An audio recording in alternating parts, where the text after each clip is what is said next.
நிறைய டைவோர்ஸ். இப்போ புதிய இந்த ஜென்சி என்று சொல்லக்கூடிய இந்த ஜெனரேஷனை சேர்ந்தவர்கள் கல்யாணம் முடிச்ச கொஞ்ச நாளையில டைவோர்ஸ். என்னன்னா ஒரு எத்திக்ஸ் இல்லை அவன்கிட்ட, ஒரு கொள்கை கிடையாது.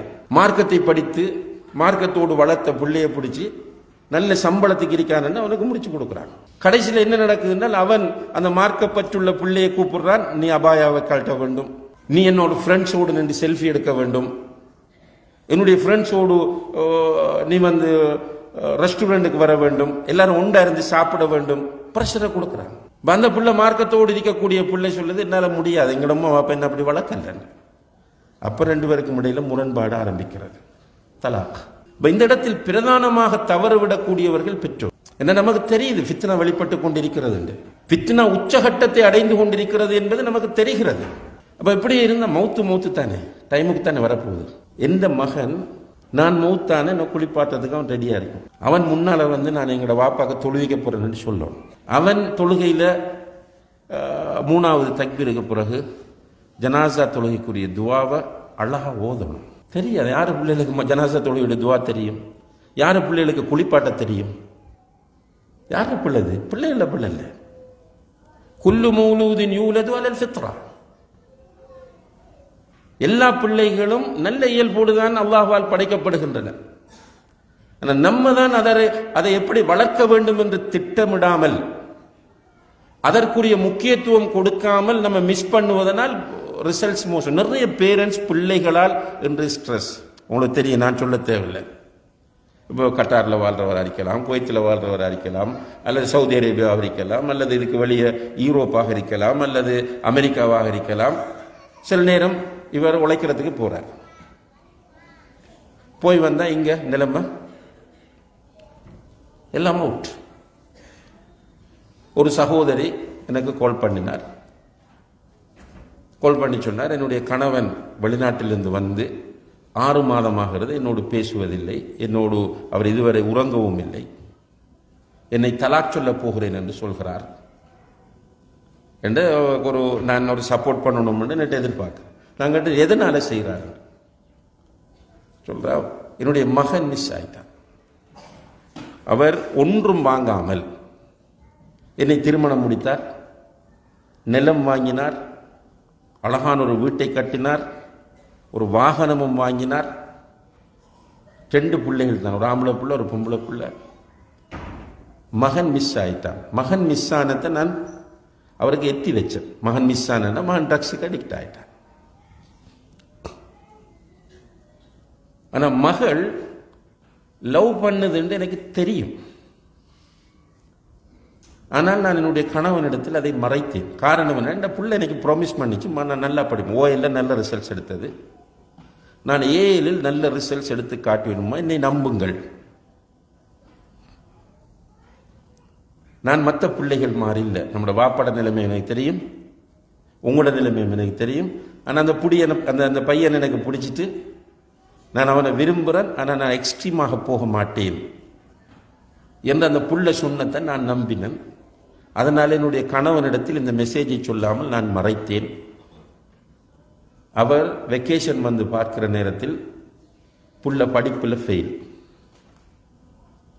லவ்வுக்கு ஃபுல்லாக அடிக்ட் ஆயிட்டு, அவன் தான் வேணும் என்கிற நிலையில் அது தடுமாறிக் கொண்டிருக்கிறது. இப்போ இவர் சொன்னார், நீ என்னிடம் இதை சொல்லி இருந்தால் நான் ஏழியாக வந்திருப்பேன் நாட்டுக்கு. நமக்கு கார் முக்கியம் அல்ல, நம்முடைய பிள்ளைகள் முக்கியம். இப்போ இந்த பிள்ளைகள் 2ஐயும் நாசமாக்கியது நீ, எனவே உன்னோடு வாழ முடியாது. இந்த ஹிஸ்டரி அவ சொன்னோன்னு சொன்னான், உங்களோட கணவன் சொல்றதுல ஏதாவது தப்பிரிக்கான்னு கேட்டேன். இப்போ எனக்கிட்ட நீங்கள் சப்போர்ட் கேட்டுவாருங்க, உங்களோட கணவனோடு பேசணும்னு சொல்றீங்க, உங்களோட கணவன் சொல்லக்கூடிய விஷயத்தில் ஏதாவது தவறு இருக்கிறதா, எந்த கோணத்தில் கணவன்கிட்ட பேசணும். ஒருவனுடைய லைஃப்ன்றத அவனோட பிள்ளைகள் தான். சகோதர சகோதரிகளை நம்ம பெருமைப்பட்டு நகை, கார், பங்களா, வீட்டுக்குள்ள ஹைஃபை ஃபர்னிச்சர்ஸ், ஹவுஸ் ஹோல்டர் என்ன செய்ய போகுது? இது அல்லாஹ் பாதுகாக்கணும். ஒரு ஃபயர் ஆனால் உடம்பு பற்றி போகும். ஒரு கடலுக்கு பக்கத்தில் இருந்து ஒரு சுனாமி வந்து அவளை அடிச்சுட்டு போயிடும். அல்லது எங்கேயாவது ஒரு இடத்துல எர்த்குவேக் வந்தால் அதுக்குள்ள அது மாட்டி போயிடும். நமக்கு அல்லாஹ் தந்திருக்கிற மிகப்பெரிய கிஃப்ட் நம்முடைய பிள்ளைகள். ரசூல் ஸல்லல்லாஹு அலைஹி வஸல்லம் அவர்கள் சொல்கிறார்கள், அவுலாதுக்கும் ஹிபத்துல்லாஹி லக்கும், உங்களுடைய குழந்தைகள் அல்லாஹ் உங்களுக்கு தந்த கிஃப்ட், ஹிபா. இதை ஏன் நம்மளால ரியலைஸ் பண்ண முடியாமல்? தங்கத்தை பொத்தி பொத்தி பாதுகாக்கிறோம், பேங்க் அக்கவுண்ட் திரும்ப திரும்ப செக் பண்ணிக்கிறோம் சரியா இருக்கா இல்லையாண்டு, நாட்டில் வாங்கி போட்ட ப்ராப்பர்ட்டிகளை ஆள் போட்டு கவனிக்கிறோம், ஆரம்பிச்சிருக்கிற பிசினஸ மிக நுணுக்கமாக இரவு பகலாக கண் விழித்து கண்காணிக்கிறோம். அல்ஹம்துலில்லாஹ், பிரச்சனை இல்லை, பாவம் இல்லை, செய்ய வேண்டியதான். ஆனால் பிள்ளைகளுடைய விஷயத்தில் அல்லாஹ்வை சாட்சியாக வைத்து எல்லோரிடமும் கேட்கிறேன், நம்ம என்ன இம்பார்ட்டன்ஸ் அதற்கு கொடுக்கிறோம்? காசு கொடுப்பது என்பது அல்ல. பலஸ்தீனத்தில் இருக்கிற பிள்ளைகளுக்கும் பாப்பா இல்லாமல் தாய் இல்லாமல் இருக்கிற பிள்ளைகளுக்கும் காசு போகிறது. நீங்கள் மௌத்தானால் இன்ஷா அல்லாஹ் உங்களுடைய பிள்ளைகளை பொறுப்பெடுப்பதற்கு இந்த உம்மத்தில் நிறைய பேர் ரெடியாக இருப்பார்கள். ஏனென்றால் நபிகள் நாயகம் ஸல்லல்லாஹு அலைஹி வஸல்லம் அவர்கள் சொல்லி இருக்கிறார்கள், அன வகாஃபிலுல் யதீமி ஃபில் ஜன்னதி ஹாகதா என்று. நானும் அனாதை குழந்தைகளை பராமரிக்கிறவர்களும் சுவர்க்கத்தில் இவ்வாறு நெருக்கமாக இருப்போம் என்று. அந்த வகையில் நீங்கள் இல்லாவிட்டாலும் உங்களுடைய பிள்ளைக்கு காசு கொடுப்பதற்கு ஆள் இருக்கிறது. ஆனால் உங்களுடைய பிள்ளை நீங்கள் வளர்ப்பது போல யாராலும் வளர்க்க முடியாது. உங்களோட பிள்ளைய நீங்க அதுக்கு ஒரு இம்பார்ட்டன்ஸ் கொடுத்து பக்கத்தில் இருந்து, எத்தனை பேர் பிள்ளைகளோட ஃப்ரெண்ட்லியா உட்கார்ந்து பேசுறாங்க, அட்வைஸ் பண்றாங்க, பிள்ளைகள பிரச்சனையை கேட்கிறாங்க. எத்தனை பொம்பளை பிள்ளைகள் எத்தனை தாய்மார்கிட்ட வந்தும்மா இப்படி இருக்கு அப்படி இருக்கு, ஸ்கூல்ல ஒரு இப்படி ஒன்று நடந்தது, இப்படி ஒரு பொடியன் மெசேஜ் போட்டார், எத்தனை பிள்ளைகள் வந்து சொல்றாங்க. பிடிக்காட்டி வந்து சொல்லுங்கள். அந்த பிள்ளைகளுக்கு பிடிக்காத ஒருவன் மெசேஜ் பண்ணினா உடனே வந்து சொல்லுங்கள், சண்டையை முட்டி அவனை தூரமாக்குறது. பிடிச்ச பிள்ளை போட்ட மெசேஜ் ரிப்ளை வராது, நம்மகிட்ட சொல்லாது. ஆனால் நம்மளோட பிள்ளை எப்படி வரணும், அம்மா இப்படி ஒரு பையன் வாரார், எனக்கு மனசுக்கு பிடிச்சிட்டு அந்த பையனை பொருத்தமாண்டு நீங்களும் பாப்பாவும் பாருங்க. இப்படி பிள்ளைகள் ஃப்ரெண்ட்லியாக உம்மாவோடு பேசுவதற்கு, அதே போல ஆம்பளை பிள்ளைகள் வாப்பாவோடு ஃப்ரெண்ட்லியாக பேசுவதற்கு ஒரு என்வைரன்மெண்டை வீட்டில் யாரெல்லாம் உருவாக்குகிறார்களோ அவர்கள் எல்லோரும் இன்ஷா அல்லாஹ் பிஇذنில்லாஹ் அவர்களுடைய டீனேஜர்ஸை பாதுகாப்பார்கள். அப்படி இல்லாமல் பயான் பண்ணி கொண்டே இருக்கிறது தான். நம்மளும் ஃபோனை பார்த்துட்டே இருப்போம் என்று சொன்னால், நம்மளும் பிஸி என்று சொல்லி பிஸ்னஸ்லையும் மற்ற விஷயங்களையும் எங்கேஜ் ஆகி காலத்தை ஓட்டிக்கொண்டே இருப்போம். பொம்பளைகளும் அந்த பிரச்சனை இந்த பிரச்சனை லா ஹவ்ல வலா குவத்த இல்லா பில்லாஹ், அடுத்தவர்களுடைய பிரச்சனையை நிறைய தூக்கி தலையில் போட்டுக்கு நம்மளோட வீடு நார விடுறது, இந்த நிலையிலே இருந்து கொண்டிருப்போமாக இருந்தால் முடிவு நம்ம கவலைப்படக்கூடிய முடிவாக மாறும். அது மட்டுமல்ல, நம்முடைய கண் முன்னாலேயே நம்முடைய பிள்ளைகள் நரகம் போகக்கூடிய நிலை வரும். அல்லாஹ் பாதுகாக்கும். அல்லாஹ் சொல்லுகிறான், யா அய்யுஹல்லதீன ஆமனு கூ அன்ஃபுஸக்கும் வ அஹ்லீக்கும் நாரா. இதுதான் அடிப்படை. ஈமான் கொண்டவர்களே, உங்களையும் உங்களுடைய பிள்ளைகளையும் நரக நெருப்பிலிருந்து பாதுகாத்துக் கொள்ளுங்கள். உங்களையும் உங்களுடைய பிள்ளைகளையும் நரக நெருப்பிலிருந்து பாதுகாத்துக் கொள்ளுங்கள். அன்புள்ள சகோதர சகோதரிகளே, முஸ்லிம் சகோதர சகோதரிகளே, சுவர்க்கம் நரகம் என்பதை நாம் ஈமான் கொண்டிருக்கிறோமா இல்லையா? நரக வேதனை மிக கடுமையானது என்பதை குர்ஆனும் ஹதீஸும் சொல்வதை நம்ம நம்புகிறோமா இல்லையா? இங்குதான் பிரச்சனை இருக்கிறது. ரசூலுல்லாஹி ஸல்லல்லாஹு அலைஹி வஸல்லம் அவர்கள் சொல்கிறார்கள், நரகத்தில் ஒரு மனிதனுக்கு கொடுக்கப்படக்கூடிய ஆக குறைந்த தண்டனை, அவனுக்கு நெருப்பாலான ஒரு செருப்பு அணிவிக்கப்படும். அது அவன் அணிந்தால் அவனுடைய தலையில் இருக்கிற மூளை கொதிக்கும் என்று சொன்னார்கள். நஅூது பில்லாஹ். நரகத்தில் குறைந்த வேதனை இது. வகூதுஹன் நாஸ் வல் ஹிஜாரா. அந்த நரகத்திற்கு எரிபொருட்களாக அல்லாஹ் பயன்படுத்த போவது மனிதர்களை, கற்களையும் பயன்படுத்துகிறான், மனிதர்களையும் பயன்படுத்துகிறான் என்று குர்ஆனிலே அல்லாஹ் சொல்லுகிறான். அந்த நரகம் சாதாரணமானதில். இப்போ உங்களுக்கு மாஷா அல்லாஹ் பிள்ளைக்கு ஒரு சின்ன ஒரு வயிற்றை பொத்திட்டு கத்துது, என்ன பண்ணுவீங்க? துடிச்சு போவீங்க. ஒரு அயன் பாக்ஸ் போட்டுருக்கு, புள்ள கொண்டு கையை வச்சுட்டு அப்படியோ காயம், இன்ஃபெக்ஷன், இன்ஜர்ட் ஆயிடுச்சு, உடனே ஓடுறோம், டாக்டர்கிட்ட ஓடுறோம், அழுகிறோம்.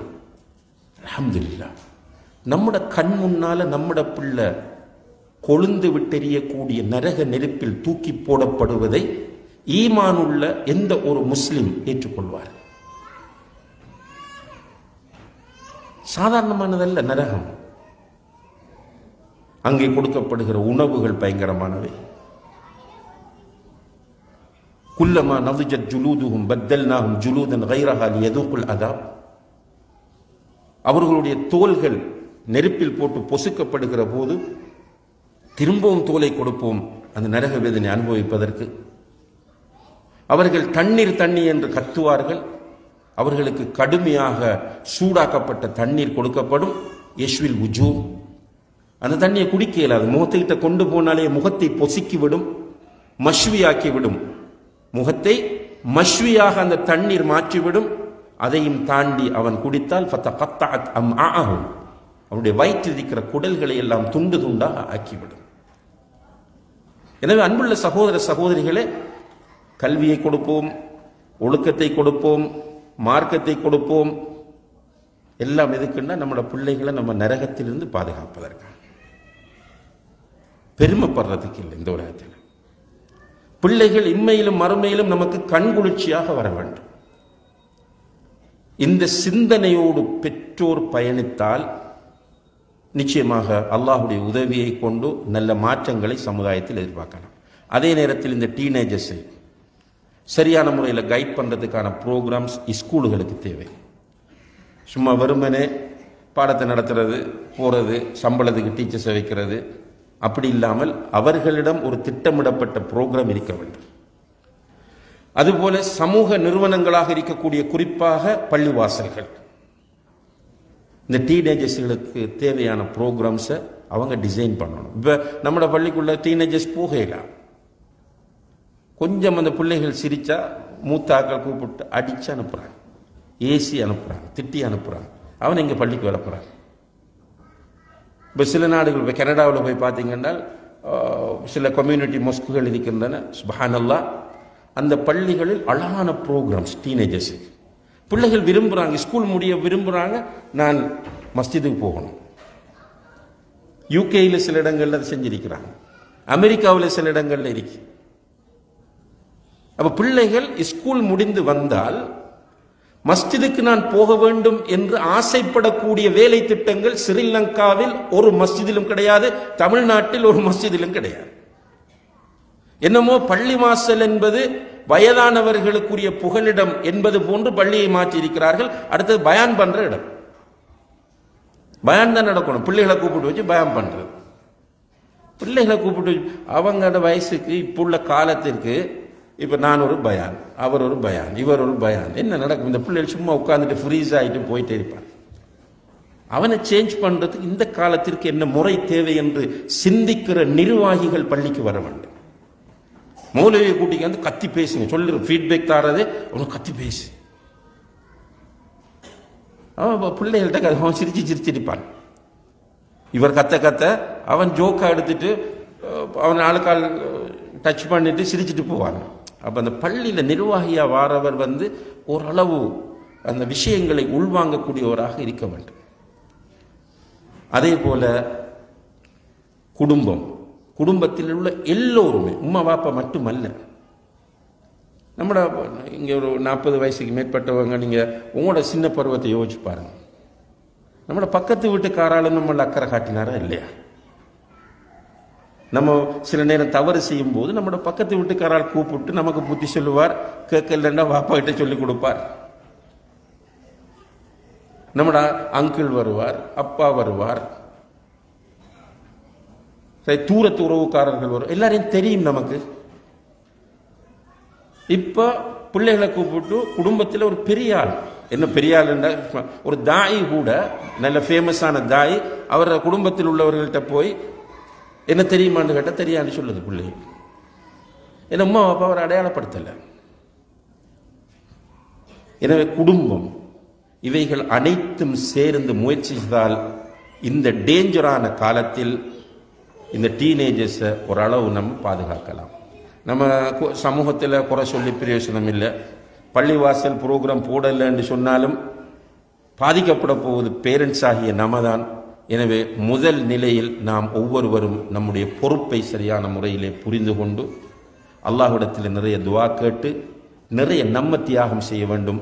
எஸ்பெஷலாக எனக்கும் உங்களுக்கும் நான் சொல்லக்கூடிய நசியத் என்னென்றால், நம்ம இந்த ஃபோனை ஒரு கண்ட்ரோலுக்குள்ளே கொண்டு வரணும்.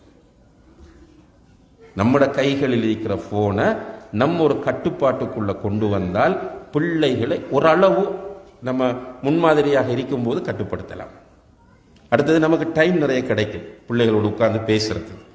பிள்ளைகளோட பேசணும், என்ன தேவைன்னு கேட்கணும், என்ன பிரச்சனை, ஏன் நீ மெலிந்திருக்கிறாய்ன்னு கேட்கணும், நீ ஏன் கவலையாக இருக்கிறாய்ன்னு பிள்ளைகிட்ட கேட்கணும், உனக்கு என்ன வேணும், எங்கேயாவது போக யோசிக்கிறாயா, நீ படித்து எப்படி வர பார்க்குறாய் என்கிற விஷயங்களை பிள்ளைகளோடு நம்ம டிஸ்கஸ் பண்ணணும். இதுக்கு நமக்கு கண்டிப்பாக இந்த ஃபோன் ஒரு டிஸ்டர்ப் என்பது நான் சொல்லித்தான் நீங்கள் தெரிய வேண்டும் என்பதல்ல, ஒரு நினைவூட்டலுக்காக சொல்லிக்கொள்கிறேன் எல்லோருக்கும். நம்ம இந்த ஃபோனை கணவனும் மனைவியும் ஒரு கட்டுப்பாட்டுக்குள் கொண்டு வந்து பிள்ளைகளோடு நேரம் ஒதுக்குகிற, குறைந்தது ஒரு ½ அன் ஹவராவது பிள்ளைகளோடு ஃப்ரெண்ட்லியாக உட்கார்ந்து நம்ம பயணிக்கக்கூடிய ஒரு சூழ்நிலையை உருவாக்கினால் இன்ஷா அல்லாஹ் நம்முடைய வீடுகளில் இருக்கக்கூடிய டீனேஜர்ஸை நம்ம பாதுகாக்க முடியும். எல்லாம் வல்ல அல்லாஹு தஆலா அதற்கு நம் எல்லோருக்கும் தௌஃபீக் செய்வானாக.